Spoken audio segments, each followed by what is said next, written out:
வாதம் வந்து ஜாஸ்தி இருக்கும்போது இந்த வலிகள் எல்லாமே இருக்கும். அது வந்து தலையிலேருந்து கால் வர, தோள்பட்டை வலியா இருக்கட்டும், கழுத்து வலியா இருக்கட்டும், இதுல ஜாயின்ஸ்ல வர சின்ன சின்ன மூட்டுகள்ல வர வலியா இருக்கட்டும், முதுகு தண்டுல எந்த பகுதியில வர வலியா இருக்கட்டும், நீங்க சொன்ன லோ பேக் பெயின் சொல்லக்கூடிய அடிமுதுகு வலியா இருக்கட்டும், கால் மூட்டு வலியா இருக்கட்டும், கணுக்கால் வலியா இருக்கட்டும், எல்லாமே அடிப்படை என்ன அப்படின்னு பார்த்தா உடலில் உள்ள பஞ்சபூதங்கள்ல வாயு அதிகப்படுவது. அப்ப அந்த வாயுவை குறைக்கக்கூடிய வாயு முத்திரை. இப்போ வாயு ஒரு இடத்துல போய் லாக் ஆயிருக்கு அப்படிங்கும்போது அந்த வாயுவை குறைக்கக்கூடிய வாயு முத்திரை பண்ணோம் அப்படின்னா எல்லா வலிக்கும் ஒரு ஜாயிண்ட்டுக்கும் தனித்தனி முத்திரை இருக்கு. கழுத்துக்குன்னு ஒரு முத்திரை பண்ணலாம், ஷோல்டர் பெயினுக்குன்னு ஒன்று, நம்மளுடைய மணிக்கட்டு வலிக்குன்னு ஒன்று, கால் மூட்டு வலிக்கு ஒன்று, குதிங்கால் வலிக்கு ஒன்று, இப்படியாக ஒன்னொன்றுக்கும் ஸ்பெசிஃபிக்காக ஒரு முத்திரை இருக்கு. ஆனால் அதுக்கு எல்லாம் பேஸ் என்ன அப்படின்னா வாயு.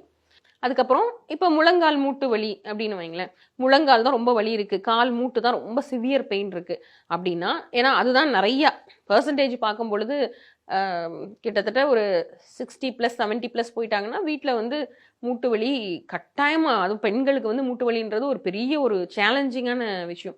அப்போ இந்த மூட்டு வலியை எப்படி சரி பண்ணலாம்னா இந்த வாயு முத்திரை டைம் கிடைக்கும் போதெல்லாம் கூட பண்ணலாம். இந்த வாயு முத்திரை மட்டும் பெரிய கண்டிஷன்ஸ், ப்ரீ கண்டிஷன், சாப்பிட முன்னாடி பண்ணணும், சாப்பிட்ட அப்புறம் பண்ணணும், இப்படி தான் உட்கார்ந்து பண்ணணும் அப்படின்னு அவசியம் இல்லை.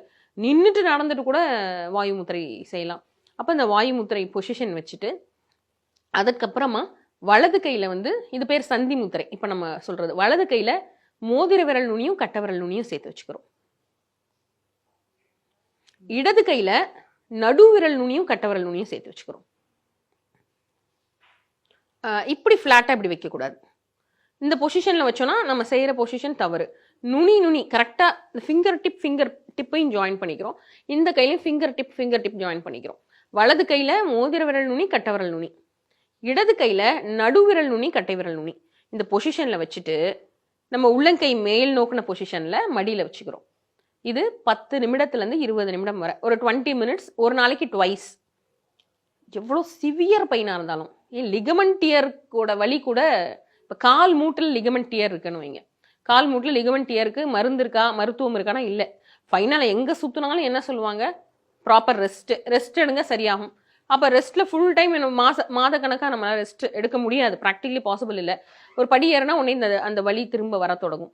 மூட்டு வலி, மூட்டு சார்ந்த எல்லா பிரச்சனைக்கும் ரொம்ப அருமையாக, அதுக்கு வந்து என்ன வேணால் நம்ம பேர் வச்சுக்கலாம். மூட்டில் நடுவில் இருக்க அந்த டிஸ்க் தேஞ்சிருச்சுன்னு சொல்லுவாங்க, நடுவில் இருக்க அந்த ஃப்ளூயிடு குறைஞ்சிருச்சு அப்படின்னு சொல்லுவாங்க, எலும்புகள் தேய்மானம் ஆயிடுச்சு, இந்த 2 சைடில் இருக்க லிகமெண்ட் வந்து ரொம்ப வீக்காக இருக்குது.